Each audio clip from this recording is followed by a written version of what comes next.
Секогаш кога се зборува за Скопје, и ако се навраќаме на градот години наназад, нешто што највпечатливо е архитектурата на градот Скопје.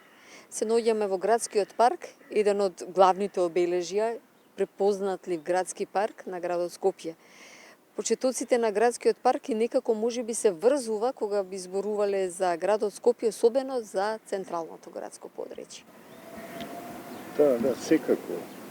Градскиот парк е една исклучителна тема на градот. Практично се врзува со градот на десниот брег. Прво беше на левиот брег, оној историски традиционален град, и заправо градскиот парк го означува модернитетот на градот. Значи, тој се појавува како една од првите екстензии на градот во однос на органската матрица што постоеше, сега ова е на линијска екстензија и тука прво завршуваше со овие два училишни објекти. Едниот Идавија, училиште за учители, учителско училиште, и другиот Ислахана, занатско училиште. Тие беа некаде кон крајот на 19-тиот век. 80-тите години од 19-тиот век и 90-тите, Ислахана. Меѓутоа, не се во прашање само тие два објекти, туку точно овој таа фронтална композиција што се појавува со тој тогаш уличен план во настанување, кој фронтално завршува фасадата на Ислахана. Сега, таа тема обстојува од почетокот на 20-тиот век, па се некаде до средината, односно до 60-тите години, кога заправо се пробива и денеска имаме ова улица Илинденска. Така. Тоа е тој правец, улица Илинденска. Помеѓу време се формира паркот. Значи, прво како некако двор, па градина на Ислахана, а потоа еден вака јавен простор кој живееше со градот и со граѓаните. И таа фигура е, речиси, приближно во златен пресек.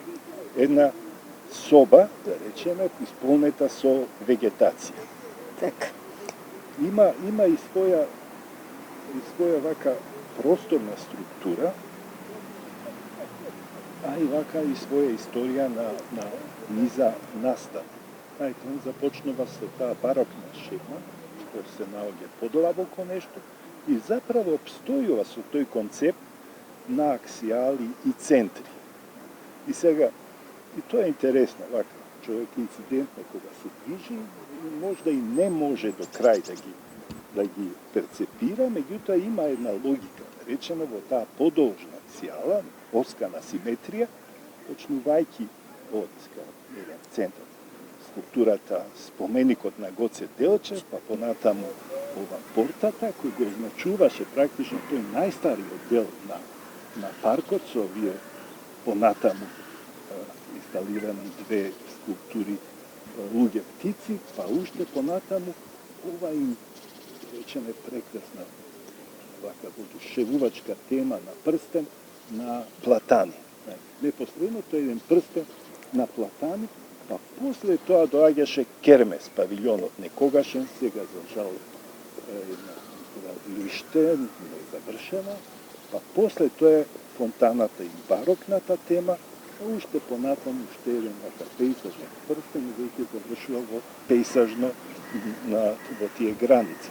Тоа е таа аксијала, а во попречниот правец имаме исто така низа такви места, врзани места, например на почетокот, ова е почетна влезно плато со фонтаната Лотус, па свечаната патека, до споменикот Гоце Делчев, па позади ливадата, па позади има, тука е така, едно доминантно дрво со удвоени стебла и уште позади е езерцето. И така натаму, мислам, тоа се тие.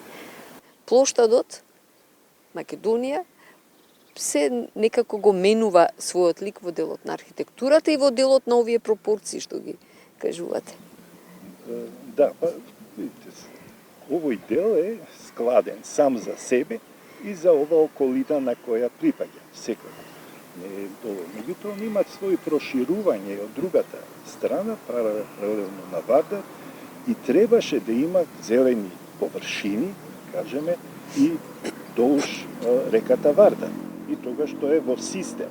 Така. Не као механичко зголемување, туку тоа е навака едно завршено дело кој треба да го негуваме, мислам, во однос на ова околина.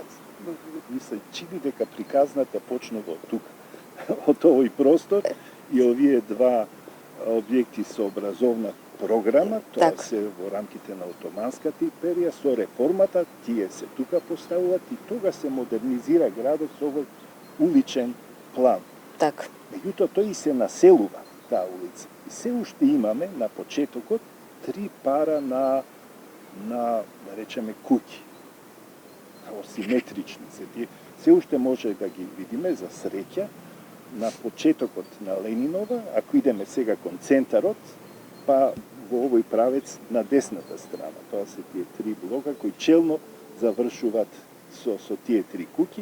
И сега не само тие 3 куќи, понатаму продолжи низ втората половина за градски куќи, градски вили, градски палати, знаете, со репрезентативни страни кон улицата, а исто така и со дворишни страни. Тоа се куќи се уште со дворишта. И таков е овој дел на градот. Таков беше. Така. Една извонредна структура, практично со планирањето започнува као концепт со оној конкурсниот проект на Димитрije Т. Леко од 1914 прво. Така.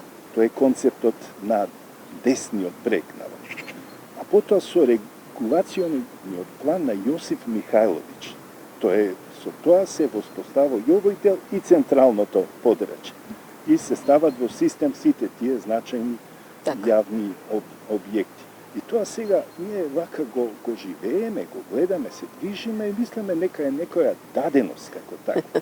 Меѓутоа тоа е еден невероватен проект. Во 20 години, замислите, е направен ова све околу нас, односно е направен град, кој што не е повторен понатаму во нашата архитектонска урбана пракса. Так. Не е во таа форма, и во форма, и во материјали, и во ниво на обработка, и во занатство, и во однос на еден објект со друг, и во јавна инфраструктура, тротоар па улица. Тоа е као, после тоа влегуваме во зона на некаква ретроградност.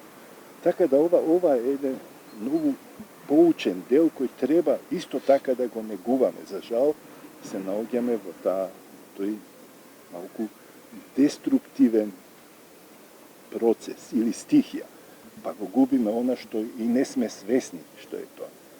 За плоштадот потекнува, концептот на плоштадот потекнува од тој период, од, да речеме, Јосиф Михајловиќ, во неговиот план е тој, Јосиф Михајловиќ беше градоначалник и архитект.